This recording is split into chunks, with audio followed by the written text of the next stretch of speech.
Hello student, আজকে একটা বিষয় জানানোর জন্য এই ভিডিওটা মূলত করা। তোমরা সকলেই জানো যে 2রা ফেব্রুয়ারি 2 তারিখ থেকে মাধ্যমিক পরীক্ষা শুরু হচ্ছে। অলরেডি প্রত্যেকজন ছাত্রছাত্রী যারা মাধ্যমিক পরীক্ষা দিচ্ছ এইবার, তাদের সকলকে সাহিত্যাঙ্গন শিক্ষা কেন্দ্রের পক্ষ থেকে আমি অনেক শুভেচ্ছা জানাচ্ছি।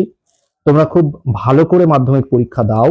যার যেখানে সিট পড়েছে তারা অবশ্যই সেখানে যে সময়তে পরীক্ষা শুরু তার অন্তত 1 ঘন্টা পূর্বে যাওয়ার চেষ্টা করবে, হুটোপাটা একেবারেই করবে না। এগুলোর সাথে কয়েকটা বিষয় যেগুলো তোমরা মাথায় রেখে মাধ্যমিক পরীক্ষা দিতে যাবে, তার মধ্যে অন্যতম গুরুত্বপূর্ণ যে বিষয়টা সেটা হচ্ছে যখন পরীক্ষা দিতে যাবে তোমরা তোমাদের প্রয়োজনীয় সামগ্রী আগেই গুছিয়ে রাখবে, যাতে পরীক্ষার দিন বা পরীক্ষা দিতে যাওয়ার আগের দিন ওই সমস্ত বিষয়গুলো নিয়ে বেশি পরিমাণে চিন্তা না হয়। তোমরা তোমাদের যে পেনটি দিয়ে লিখবে বা যে পেনগুলি দিয়ে লিখবে অবশ্যই সেই পেনগুলিকে স্মুথ করে নেবে আগের থেকে, যেন একেবারে নতুন বাজার থেকে কেনা পেন সেটা নিয়ে পরীক্ষা দিতে যাচ্ছ এমন না হয়, তাতে লেখার গতি ধীরে হয়ে যায় এবং সমস্যার সৃষ্টি হয়। অনেক ছাত্রছাত্রীকেই দেখেছি এই সমস্যার ফলে তারা অনেক কিছুই জানতো কিন্তু সময়ের মধ্যে শেষ করতে পারে না বা লিখতে পারে না, সেই জন্যই মূলত এটি বলা। এছাড়াও প্রত্যেকটি প্রশ্ন খুব ভালোভাবে পড়বে, ভালোভাবে উত্তর দেওয়ার চেষ্টা করবে এবং যখন প্রশ্নগুলো পড়ছো কোথায় কি লেখা আছে, কি উত্তর চেয়েছে স্পেসিফিক দেওয়ার চেষ্টা করবে, কারণ আমরা সকলেই জানি যে এখন উত্তর লেখার যে প্যাটার্ন সেটা চেঞ্জ হয়ে গেছে। টু দি পয়েন্ট অ্যান্সার দেওয়াটাই এখন শ্রেয়, সব থেকে ভালো। আর চেষ্টা করবে যে মার্জিত হাতের লেখা রাখার, খাতার ডেকোরেশনটা সুন্দর রাখার, বিশেষ করে বাংলা, ইতিহাস, ভূগোল, জীবন বিজ্ঞান এই সমস্ত বিষয়গুলোর জন্য এটা খুবই গুরুত্বপূর্ণ।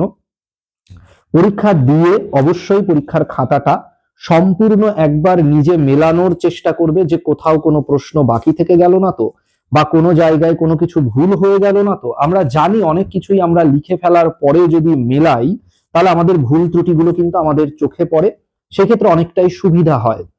তোমরা চেষ্টা করবে অন্তত পরীক্ষা শেষ হওয়ার 10 মিনিট পূর্বে সম্পূর্ণ পরীক্ষা শেষ করার, এবং ওই যে বাকি 10 মিনিট সেই টাইমটা যাতে তোমরা খাতাটা মেলানোর কাজে দিতে পারো, সেইটা হলে বেশি ভালো হয়। জেনারেলি বাংলা, ইতিহাস এই সমস্ত সাবজেক্টগুলোর ক্ষেত্রে তোমরা প্রত্যেকটা প্রশ্ন সিকোয়েন্স অনুযায়ী লেখার চেষ্টা করবে, আগে পরে না লেখাটাই ভালো। মনে রাখবে যে যে শিক্ষক খাতা দেখছেন তিনি যেন সম্পূর্ণ ভালোভাবে খাতাটা দেখতে পারেন, তার খাতা দেখতে গিয়ে যেন অসুবিধা না হয়। অনেক ছাত্রছাত্রী এটা করেন, আমরা দেখি যে একের কয়ের প্রশ্নের পরে হয়তো তার বাকি প্রশ্নগুলো মনে নেই, সে উন্নর প্রশ্ন লিখে আবার পরে ক্ষয়ের প্রশ্ন লিখতে এসেছে। এরকম না লেখাই ভালো। চেষ্টা করবে যেগুলোই পারো না কেন সেগুলো যেন পর পর থাকে এবং সিকোয়েন্স অনুযায়ী থাকে, তাহলে সেই ক্ষেত্রে যে লেখাটা হয়, যে শিক্ষক খাতা দেখবেন তারও সুবিধা হয় এবং নাম্বারটা কিন্তু সেক্ষেত্রে অবশ্যই একটু হলেও বেশি ক্যারি হয়। যে সমস্ত বিষয়ের ক্ষেত্রে ছোট প্রশ্ন রয়েছে, ছোট প্রশ্নগুলো চেষ্টা করবে সম্পূর্ণভাবে ঠিক করার। যদি ছোট প্রশ্ন সব ঠিক হয়, আমরা দেখি অনেক সময়তেই যে বড় প্রশ্নের ক্ষেত্রে খুব বেশি অসুবিধা কিন্তু তাহলে হয় না। যে শিক্ষক খাতা দেখেন তিনি বুঝতেই পারেন যে সেই ছাত্র বা ছাত্রীটি ভালো পড়াশোনা করেছে। তাই প্রত্যেককেই বলার যে যেখানে ছোট প্রশ্ন রয়েছে প্রত্যেকটি ছোট প্রশ্ন যাতে ঠিক হয় এইভাবেই তোমরা পড়াশোনা করবে এবং উত্তর দেওয়ার চেষ্টা করবে। অযথা অতিরিক্ত প্রশ্ন লিখবে না, অতিরিক্ত উত্তর লিখবে না।